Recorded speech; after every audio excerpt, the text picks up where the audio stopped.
Hey guys, so today we're checking out the SMB cold air intake with the oiled cleanable cotton filter, fitting all 2018 and newer Jeep Wranglers with the 3.6 liter V6 engine. So if you are looking for some better efficiency for your JL, you're looking for a mod that's going to help it breathe a lot better, cold air intake is always a great place to start, and this option by SMB is going to be a quality choice to take a look into. So this intake in particular is going to give you an upgrade in not only horsepower and torque, but it's also going to help you out with your throttle response and efficiency as far as your miles per gallon is concerned.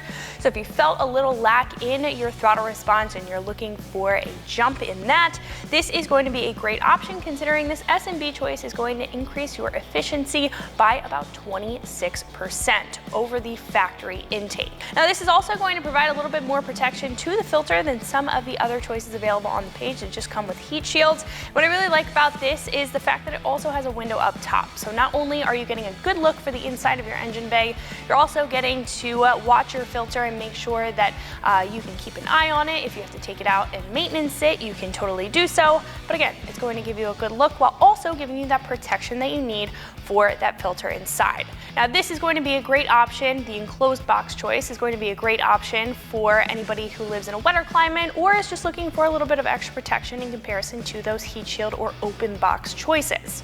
Now this will also be a great choice for anybody who is a fan of an oiled filter over a dry filter. Now there are very minimal differences between the oiled filter and the dry filter. Now the oil filter is going to give you a little bit more filtration, a little bit less airflow in comparison to a dry filter, which very minuscule, not by much. It kind of comes down to your personal preference. So if you're looking for better filtration, you're also looking for a lot of protection, while also getting the most out of your intake, the most out of your airflow, then this is going to be a great choice. And not to mention, this is going to have a very durable construction and come with everything that you need in order to install this on your JL.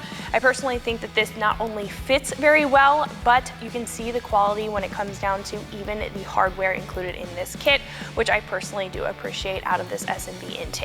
Now with all that being said, this is going to come in at roughly $350, and in my personal opinion, I think that that's a great price for what you're getting. Now I do really like the fact that in comparison to some other closed box options, you're getting a large window here. Some other choices have a smaller window, or you don't get a window at all, which not only you don't get to see the red filter underneath for some extra styling or sportiness underneath the hood, but you don't get to see the full filter when it comes to maintenancing. So if you are looking to clean your filter, you can check it out with this large window, pop it out, clean it, and pop it right back in, as to where some other options are only going to have a very small window. Now there are going to be other choices for open box or heat shield options. Those may be a little bit less expensive than some of the closed box options that you see on the page. However, again, you're not getting as much protection as you would with this choice. There are also other options available on the page for dry filters. Like I said, it kind of comes down to your personal preference when it comes to a dry filter versus an oiled filter. A lot of people say that dry filters, because it doesn't have the sticky substance on top, it is going to offer a little bit more airflow instead of having a oil on there. However, it is again going to be very minimal when it comes to that. So if you are a fan of better filtration and high flow, and you also are looking for some really good protection to your filter, or really quality design, I think that this is going to be right up your alley. Now when it comes to the install, I'm going to give this a very easy 1 out of 3 wrenches on the difficulty meter. Like I said, this is going to come with everything that you need, and it is incredibly simple to get the job done with some very basic hand tools in about an hour. So speaking of the install, let's jump into that now. The tools that I used for my install were an impact wrench, a clip removal tool, a 19mm and 10mm wrench, a Phillips head screwdriver and a flathead screwdriver, and a 10mm socket and 8mm socket. So our first step to this install is to open up our hood. Then we can disconnect our IAT sensor and our PVC hose, and then we can go ahead and uninstall our intake. So first we can disconnect the wiring harness on our IAT sensor, which is right over on the side here. Then we can go ahead and take our trim removal tool or a clip removal tool, take out these 2 Christmas tree clips that are sitting right on the top of our resonator. Once those are out, we can put those to the side. I kind of like to hook those on the other side of our horn sensor. And then we can take out our PCV hose. So there's a gray clip on the side of the hose here. We just have to press it down and pull back. It might be helpful to use 2 hands. Put that to the side.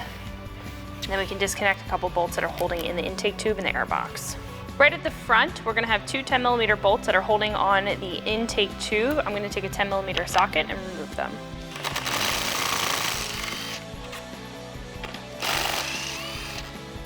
Then we can take out the 10mm bolt that's holding on the front of our airbox here, or the side of our airbox. I'm gonna use that 10mm socket to remove that one. Next, we can loosen up the clamp at the throttle body. I'm gonna use an 8mm socket.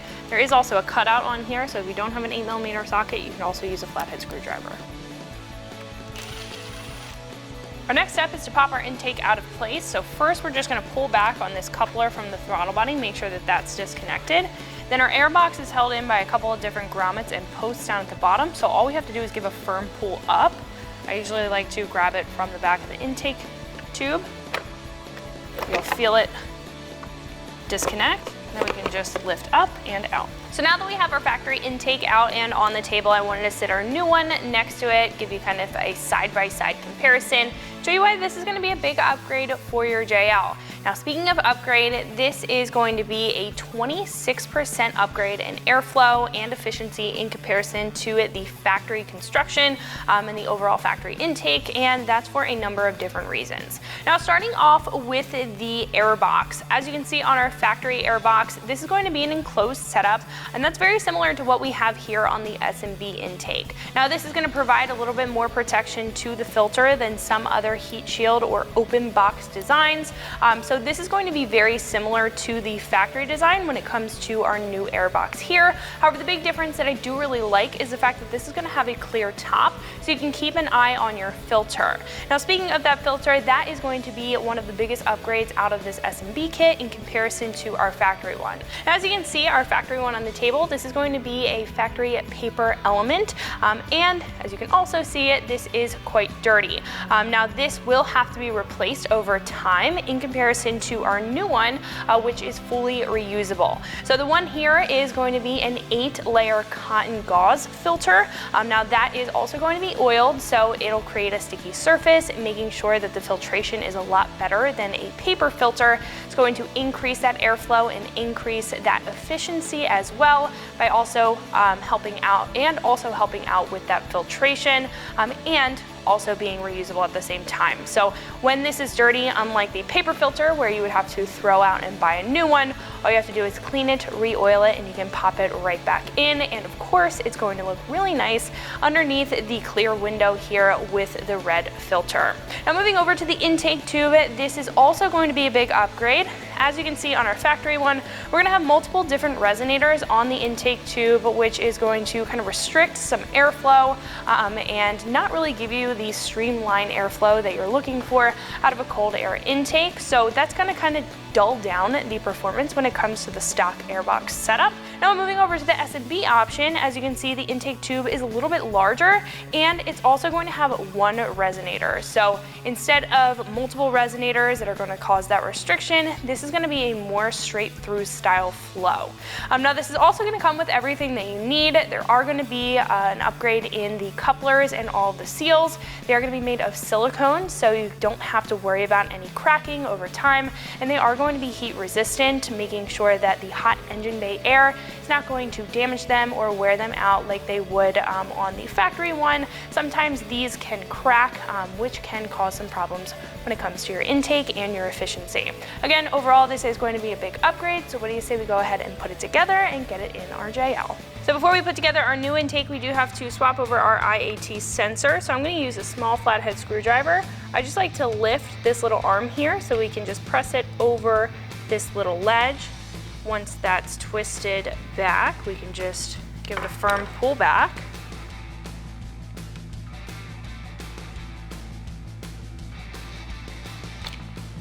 And it should pop out of place. So while we're on the topic of the IAT sensor, we can grab our new intake tube. We can grab the fitting. This is going to be a silicone fitting here, and pop this into where the IAT sensor is going to go into place. Then we can take our IAT sensor, making sure that the arm is out. You're going to have an arrow which tells you the rotation or which way you need to turn it. So we're going to pop this down on in.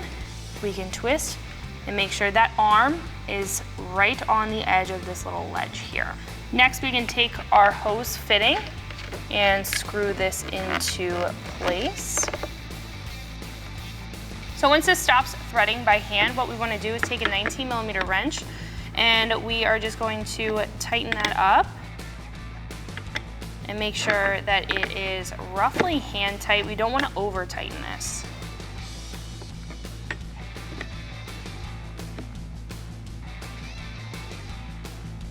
So once that's pretty much hand tight, we can move on to assembling the intake at the airbox side. So first we can start with the inlet on the front. So I am going to pop this silicone inlet in. Now there's going to be a channel. You want to make sure that this is sitting flush. Might be helpful to grab the flathead screwdriver that we used earlier just to guide it through. Then we can take the fitting for the other side and pop this into place. This is going to have the same channel system, and it should pretty easily sit in there. Then we can take our filter and we can pop this down on through.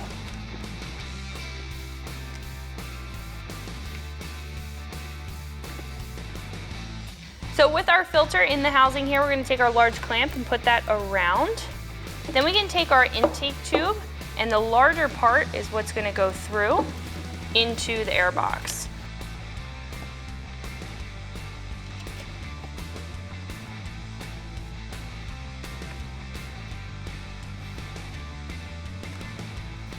So as you can see, there's going to be a couple lips here. This last lip here is what you want to be sitting on the outside there of this silicone piece. Then we can press the filter over, kind of get this all fitted together. And then we can tighten down our filter with a 10mm socket. So once we have the intake tube fitted through the silicone coupler into our filter here, we want to position our clamp, and we can tighten this up with an 8mm socket. We want to make sure that the filter is hitting the first lip, so we can fully tighten it up. Make sure that that's not going to go anywhere. And once we get to the Jeep, once we place this in, we'll be able to rotate the intake tube back and forth. But right now we want to kind of get it as a full intake, and then we can pop it into place. So one of the last steps for putting together or assembling our airbox here is to put on our top glass. Now there's really only going to be one way to pop this into place. So there is going to be a little seal that we have to pop into here, and that's just going to make sure that the glass is sealed, or the plexiglass is sealed to the top. No water, dust, air. It's going to get through this top part of the intake here. The only air getting in is through the front.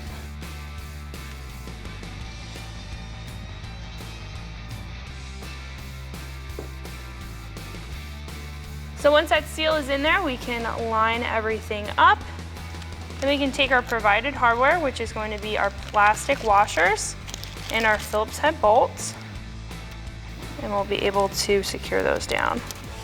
So I'm using a Phillips head screwdriver for this.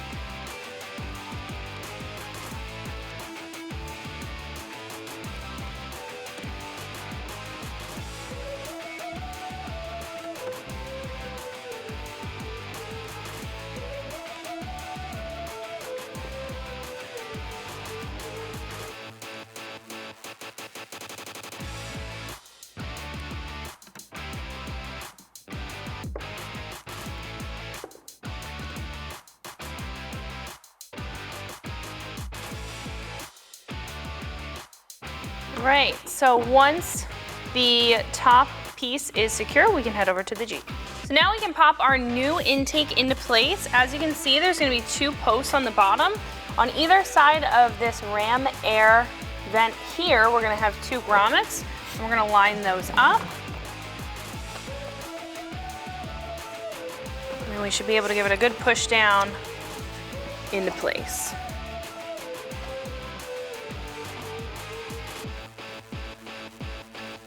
Now it doesn't need to be perfect just yet because we'll have to kind of fit this. And next we can move on to the bracket. So over on the side here, we'll need to fit in a bracket so we can secure it to the side of the battery tray here. That's gonna keep part of our intake box secure. So what I'm gonna do is take out this 10mm bolt over on the side. I'm gonna use a 10mm ratcheting wrench.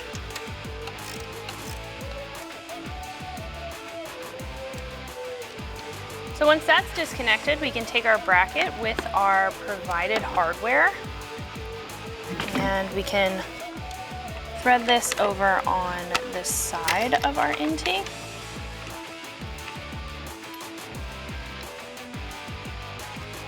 And tighten it up with that 10mm ratcheting wrench.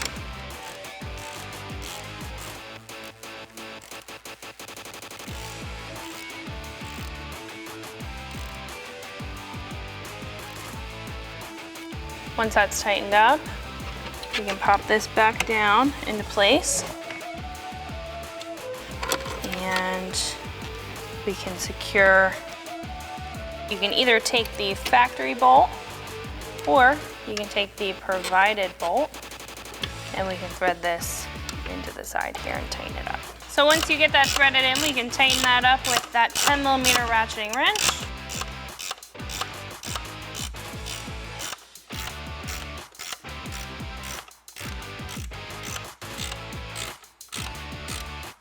Then we can head over to the throttle body. So with the clamps on our silicone coupler here, what we're gonna do is lift up on the intake tube and fit this over the intake tube. Then we can fit this over our throttle body, making sure that it is butting up against this lip and also butting up against the lip on the throttle body as well.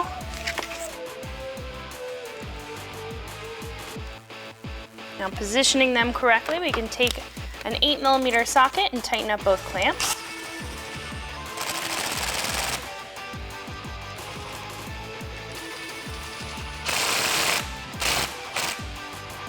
Last but not least, we can plug in our IAT sensor and we can also pop in our breather hose.